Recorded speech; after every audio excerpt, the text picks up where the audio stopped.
بڑی دلچسپ حدیث آتی ہے. ایک شخص رسول اللہ صلی اللہ علیہ وسلم کے دربار میں حاضر ہوا.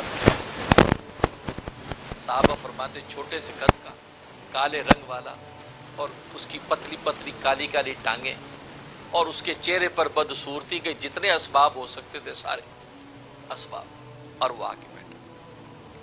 کہنے کہ اے اللہ کے رسول، دن رات میں کتنی نماز فرض ہے؟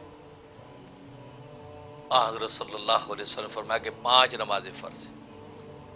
فرمایا کہ میں 5 نمازیں پڑھوں گا، اور فرض پڑھوں گا صرف، میں نوافل نہیں پڑھوں گا.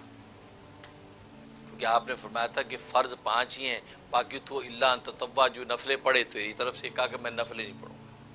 اور روزے کہا رمضان کے روزے فرض ہیں، کہا بس فرض پورے کروں گا روزے، اور نفلی روزے نہیں رکھوں گا.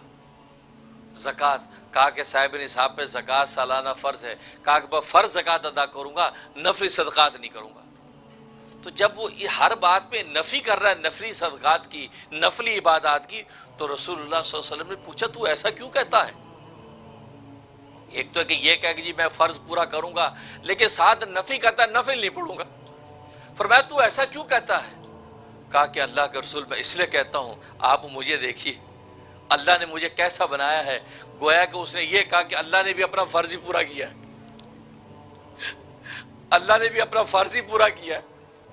اللہ نے کون سا ایکسٹرا کو حسن و جمال مجھے دے دیا، مجھے کوئی خوبصورتی دے دی ہے؟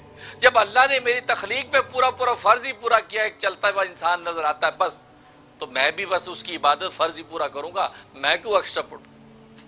یہ بات. اللہ اکبر. اب یہ جب بات ہوئی تو اسی وقت جبرائیل امین آسمان سے اتر آئے. لیکن اس کی بعد میں ایک درد تھا، ایک دکھ تھا، ایک ہلکا سا شکوہ تھا کہ اللہ کے رسول آخر اللہ نے مجھے ایسا کیوں بنایا؟ ظاہر ہے کہ انسان کی جسمانی تخلیق میں تو کوئی اختیار نہیں ہے، اس لیے بڑی پتے کی بات ہے کہ اللہ تبارک و تعالی انسان اصلی پر محنت بتلائی ہے، کیونکہ انسان اصلی کو سنوارنا آپ کے اختیار میں ہے، اور انسان طبی جو ہے اس کو سنوارنا آپ کے اختیار میں نہیں. اللہ نے جیسا رنگ بنا دیا ویسا رنگ آپ کو ماننا پڑے گا، اللہ نے جیسی ناک بنا دی ویسی ناک ماننی پڑے گی، جیسے آنکھ بنا دی ماننا پڑے گی. اور جس ملک میں پیدا کیا پیدا ہونا پڑے گا. امریکہ میں پیدا ہوگا تو امریکن ہو جائے گا، بنگلہ دیش میں پیدا ہوگا تو بنگلہ دیشی ہو جائے گا، پاکستان میں پیدا ہوگا تو پاکستانی ہوگا. اس کے اپنے اختیار میں نہیں ہے کہ اپنی مرضی سے پاکستانی پنجابی بنے، نہیں، وہ تو اللہ تبارک و تعالی نے جہاں پیدا کیا بس وہی کہلائے گا. جس قوم نسل میں پیدا کیا وہی کہلائے گا. تو جتنے غیر اختیاری اسباب ہیں وہ ظاہری اور طبعی ہیں، غیر اختیاری اسباب میں اس کا کوئی اختیار نہیں ہے. لیکن انسان اصلی کو سنوارنا انسان کے اختیار میں ہے کہ انسان اپنے اندر کو چمکا لے، روح کو سجا لے، سجدوں کے ذریعے سے، رکوع کے ذریعے سے، زکاتوں کے ذریعے سے، روزوں کے ذریعے سے، لا الہ کے نعروں کے ذریعے سے. تو گویا کہ انسان اصلی کو بنانا سنوارنا چونکہ اختیار میں تھا، اس سے اللہ تبارک و تعالی نے ہماری اختیاری عبادت کا ہمیں حکم دیا. ایسا کوئی حکم نہیں دیا جو ہمارے اختیار میں نہ ہو اور ہم نہ کر سکیں. نہ ہمیں کہہ دیا ہو کہ نبی کے جیسے ہاتھ تھے ویسے ہاتھ بنا کے دکھاؤ، نبی کے جیسے پاؤں تھے ویسے پاؤں بنا کے دکھاؤ، نبی کے جیسے ہونٹ تھے ویسے ہونٹ بنا کے دکھاؤ، نبی کے جیسی آنکھیں تھے ویسے آنکھیں بنا کے دکھاؤ. وہ ہمارے اختیار میں نہیں ہے. ہاں ہمارے اختیار میں کیا ہے؟ نبی کھاتے کیسے ویسے کھا کے دکھاؤ، نبی پیتے کیسے ویسے پی کے دکھاؤ، نبی چلتے کیسے ویسے چل کے دکھاؤ، نبی سوتے کیسے ویسے سو کے دکھاؤ، نبی پڑھتے کیسے ویسے پڑھ کے دکھاؤ. گویا کہ جو چیز ہمارے اختیار میں تھی اللہ تبارک و تعالی نے وہی ہم پر واجب کی ہے، ہمارے اختیار سے باہر کسی چیز کا حکم نہیں دیا. تو جب یہ شخص نے بات کہی تو جبرائیل امین آئے اور آپ پر وحی نازل ہوئی. تو حضرت جبرائیل نے کیا پیغام دیا؟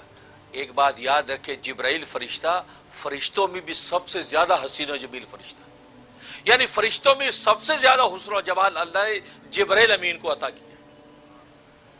انہوں نے آ کے فوراً رسول اللہ کو خوشخبری سنائی کہ اس شخص کو خوشخبری سنا دیجئے کہ اللہ نے اس کی باتیں سن لی، اللہ نے اس کی باتیں سن لی. آج ہم جو باتیں کرتے ہیں اللہ سنتے ہیں، آج ہم یہ درس دے رہے ہیں آپ سن رہے ہیں، اللہ سن رہے ہیں، اللہ سنتے ہیں. اللہ کہا کہ اللہ نے اس کی باتیں سن لی ہے، اس کے درد دل کو سن لیا ہے. اللہ اس کو سلام کہتے ہیں، اللہ اس کو سلام کہتے ہیں. اور اس کو کہو تو پریشان نہ ہو، تجھے ہم یہ بشارت دیتے ہیں کہ کل روز قیامت میں جب میدان حشر کے اندر تو کھڑا ہوگا تو تجھے جبرائیل امین جیسا حسن و جمال عطا کرے. اللہ اکبر، تکبیر.